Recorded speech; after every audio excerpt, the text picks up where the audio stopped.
What's up tout le monde, c'est Christo et aujourd'hui on se retrouve pour les Breaking News. Je crois que je viens de me lever, c'est pour ça s'il y a des questions inutiles, vous avez la réponse. Vous parler d'un sujet méga intéressant, enfin en tout cas de ma part, j'espère que ça va être la même de votre part, et oui nous allons répéter ce mot, j'aime répéter les choses, qu'il s'agit dans l'espace encore, je vais parler il n'y a pas longtemps, c'est à propos d'un satellite, ici c'est différent, puisqu'il s'agit comme indique le titre, et oui non c'est pas du fake ou autre chose, d'un ascenseur vers l'espace qui sera directement intégré, donc c'est un concept pour l'instant, bien sûr ça n'a pas été créé encore, parce que sinon je pense que vous l'aurez vu hein, dans tout ce qui est les actualités, les trucs comme ça à la télévision.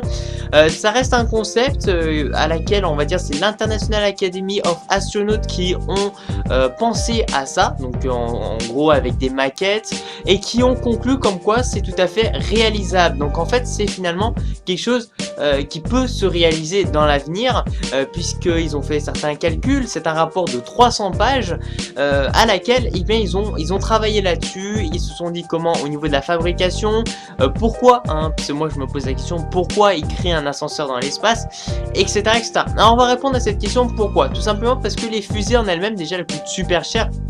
Alors que juste créer un ascenseur, bah lui peut faire des allers-retours. Alors que une fusée, bah malheureusement, elle peut pas vraiment faire d'aller-retour. Enfin, en tout cas, elle va devoir lâcher plein de débris. Ce qu'il faut savoir, c'est que dans une fusée, 80% des matériaux dans une fusée, enfin de sa masse, sont des polluants. Ça pollue beaucoup. Et puis souvent, bah par exemple, comme un satellite lorsqu'il est envoyé, vous avez le réacteur, tout ça. Et puis en fait, si vous voulez, le satellite, enfin vous avez dû le remarquer dans des vidéos de lancement de fusée, il y a un morceau en fait finalement qui va partir, c'est-à-dire en fait le noyau principal en fait de la fusée, et puis l'autre, enfin ça va rester un débris, et puis ça va rester dans l'espace comme ça, et ça va rien faire dans l'espace, ça va en fait finalement tourner autour de l'espace, et ça va strictement servir à rien.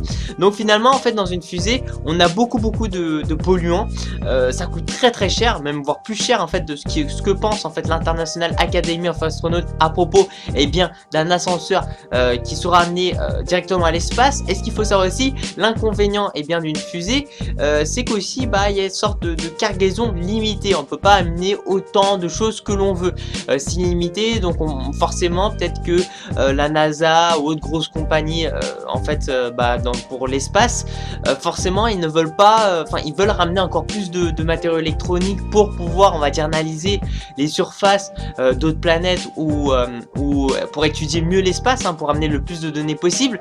Ils veulent ramener beaucoup d'appareils électroniques, mais malheureusement eh bien cette fusée ne peut comporter qu'un certain nombre d'appareils électroniques, puisqu'après bah, en fait la place en fait elle est réduite, hein, on peut pas ramener autant qu'on veut. Alors avec cet ascenseur là, et bien c'est tout à fait possible de ramener autant qu'on veut. Finalement on a une cargaison un peu illimitée, avec des allers-retours, des choses comme ça. Ça coûtera, ça a un coût quand même, mais ça sera beaucoup moins cher qu'une fusée. Donc il y a quand même pas mal de choses qui peuvent nous dire comme quoi ça peut être réalisable, parce que déjà ça coûte moins cher, ça pollue moins. Bon, l'esprit d'aujourd'hui c'est plus parce que ça coûte moins cher, hein. Le fait de polluer moins, ils vont le mettre en grand titre, mais surtout c'est que ça coûte moins cher, c'est ça le truc. Alors c'est sûr au début lors de la construction ça va coûter cher, mais après petit à petit bah voilà, pas besoin d'amener plein de fusées dans l'espace, un ascenseur suffira avec une sorte de satellite qui sera à disposition de l'autre côté en fait de l'ascenseur, hein, parce que forcément si on amène des personnes ou des cargaisons, après il va falloir c'est sûr que ces personnes là bah voilà elles vivent dans un petit endroit au moins. Alors ça va nécessiter quand même des matériaux, et c'est ça où le gros problème est présent, mais attention il est réalisable en fait, c'est-à-dire qu'ils doivent tout simplement créer un câble de carbone de 99 750 km. 99 750 km, c'est énorme la taille du câble, mais c'est tout à fait possible, donc ça demande beaucoup de calculs, beaucoup de masse. Je tenais à vous rappeler aussi que la NASA avait un peu parlé de ça en 1990 dans quelques rapports qu'on retrouve ici par l'International Academy of Astronauts, qui a été fini en fait le rapport de 300 pages, et qui ont conclu comme quoi c'est réalisable, et que bah en fait c'est envisageable même. C'est pas encore fait, c'est pas en construction, mais c'est très envisageable puisque ça coûte, comme je vous l'ai dit, moins cher, ça pollue moins au niveau de l'espace, hein, il n'y a pas de satellite on va dire qui ne marche plus dans l'espace, et puis finalement on peut ramener autant de masse qu'on veut d'appareils électroniques, puisque on peut faire pas mal d'allers-retours. Je sais que ça nécessite une sorte de grosse énergie, mais qu'elle demande beaucoup moins d'énergie bien qu'une fusée, ce qui est tout à fait logique. Voilà, merci encore pour tout. Alors moi c'est vrai on peut vraiment se dire aussi des fois, bah vous imaginez le cap de 99 750 km qui tombe. Enfin je sais pas, moi ça me paraît pas trop réalisable. Apparemment eux c'est tout à fait possible, mais moi à mon avis le cap s'il tombe, et bah putain, enfin, il est encore plus lourd, je crois qu'il est plus grand encore que le diamètre en fait de la Terre.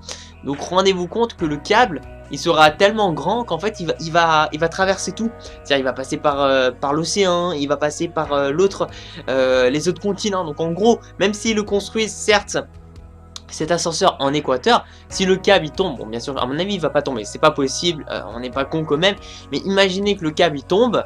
Le câble, il va passer au Japon, aux États-Unis, il va faire le tour du, en fait, il va faire le tour du monde quoi.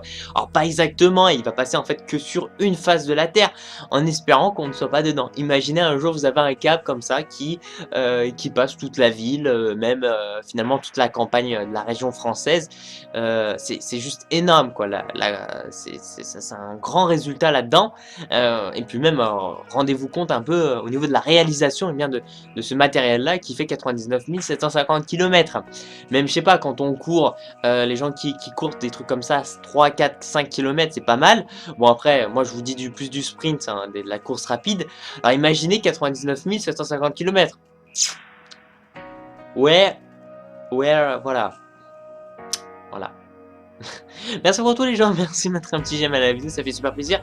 Surtout de me suivre sur ma page Facebook personnelle, dites-moi aussi ce que vous en pensez tout ça dans la barre des commentaires. Pour moi c'est étrange. Ça peut paraître une bonne idée mais à la fois risqué, voilà. Ça m'inspire pas de la confiance en fait d'avoir un truc de 99 000 km de hauteur. Voilà, je me sens pas en sécurité en fait, t'as peur que le truc il tombe et que tu te le prends dans la gueule. Voilà. Merci pour tout les gens, et puis je vous dis à la prochaine, ciao ciao. Peace out.